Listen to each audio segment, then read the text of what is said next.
Bom, continuando, turma, vamos falar agora um pouco sobre a legitimidade, né? Quem vai compor o polo ativo e quem vai compor o polo passivo dessa demanda, desse nosso mandado de injunção, né? Então, essas situações estão previstas lá na Lei 13.300, que é a lei que vai regulamentar o mandado de segurança, e lá no artigo 3º a gente vai observar que a legitimidade ativa vai caber a todas as pessoas naturais e jurídicas que se afirmam titulares dos direitos, das liberdades ou das prerrogativas. Então vejam que a gente vai entrar de novo naquela situação, qualquer pessoa natural ou jurídica que se sinta titular desse direito, que não está podendo exercer esse direito fundamental por conta dessa omissão, vai poder ajuizar um mandado de injunção individual. Vale lembrar que o mandado de injunção ele também tem a categoria individual e coletivo, da mesma forma que a gente viu lá no mandado de segurança, né? Então, quando a gente está falando de pessoas naturais ou físicas titulares do direito, a gente está falando de um mandado de injunção individual.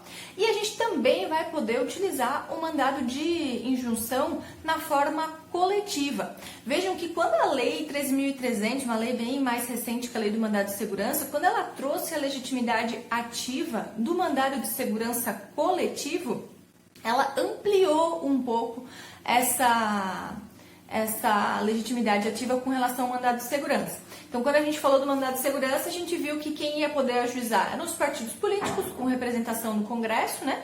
As associações que estejam ali há mais de um ano, já legalmente instituídas, que estejam há mais de um ano, e ainda os sindicatos também que vão poder ajuizar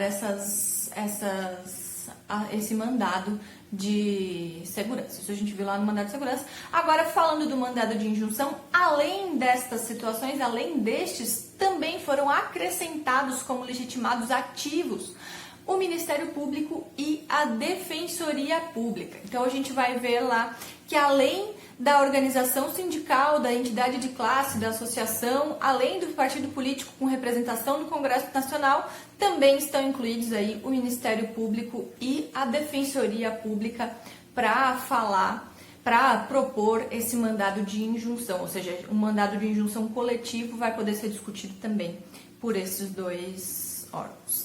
Em relação à legitimidade passiva, ela é um pouco mais simples do que a gente viu no mandado de segurança, né? Por quê? É um pouco mais fácil a gente conseguir identificar. Você vai propor esse mandado de injunção contra aquele órgão que é responsável por fazer essa norma. Então vejam que quando a gente está falando da nossa realidade aqui no Brasil, né, a gente valoriza muito a legislação federal, né? A maior parte da nossa vida é regulamentada por legislação federal.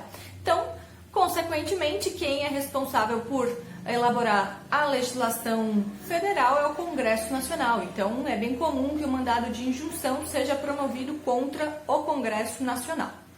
E também o que a gente precisa observar são questões peculiares, como é o caso de se essa lei é prerrogativa, né? Tem que ser criada, é uma lei que o processo tem que ser iniciado por alguma pessoa específica, como é o caso de leis que têm que ser propostas pelo presidente da República ou pelo governador do estado, a gente tem que ficar atento que eles vão ter que compor aí o polo passivo dessa demanda, porque a gente não tem como usurpar a competência deles para dar início a esse processo legislativo. Então, a gente tem que sempre ficar atento que o meu gato tá ali atrás, mas enfim, né? A gente tem que sempre ficar atento que o objetivo desse mandado de segurança é justamente sanar a omissão. O objetivo é justamente que seja elaborada essa lei para suprir essa falta de norma regulamentadora que está te impedindo de exercer o direito fundamental. Então, ele vai ter que ser promovido contra quem, de fato, vai poder criar essa norma.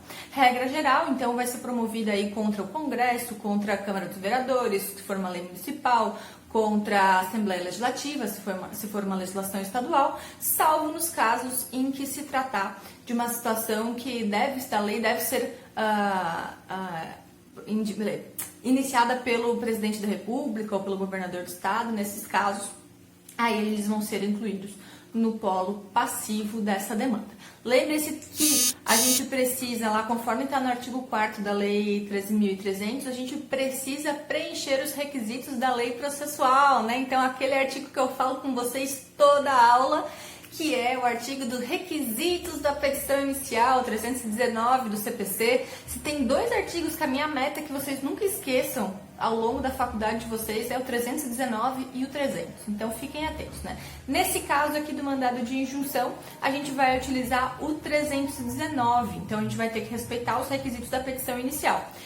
E a situação interessante também é que a gente não vai utilizar o 300 do CPC. Então, nessa aula, vocês estão livres de dizer quais são os requisitos para concessão da tutela de urgência, né? Porque nesse caso, no caso do mandado de injunção, não se admite decisão liminar, não se admite tutela de urgência. A própria lei 13.300 não fala nada sobre isso, ela se omite com relação a... Olha que interessante, né? Uma lei que vem para falar sobre omissão legislativa se omite com relação a isso. Mas enfim, a lei do mandado de injunção não fala nada sobre decisão liminar. Quando ela fala do procedimento, ela só fala, olha, o autor vai impetrar o mandado de segurança, o órgão competente vai ser notificado para se manifestar, vai dar aviso ao Ministério Público e vai para julgamento. Pronto. Não se manifesta mais com relação a nenhum outro procedimento. E aí faz a gente crer que, bom, se não tem previsão, como é que faz? Mas o STF já entendeu, já entendia dessa forma antes mesmo da lei, que não cabe decisão liminar nesse tipo de ação, justamente porque é uma situação que não tem como a gente determinar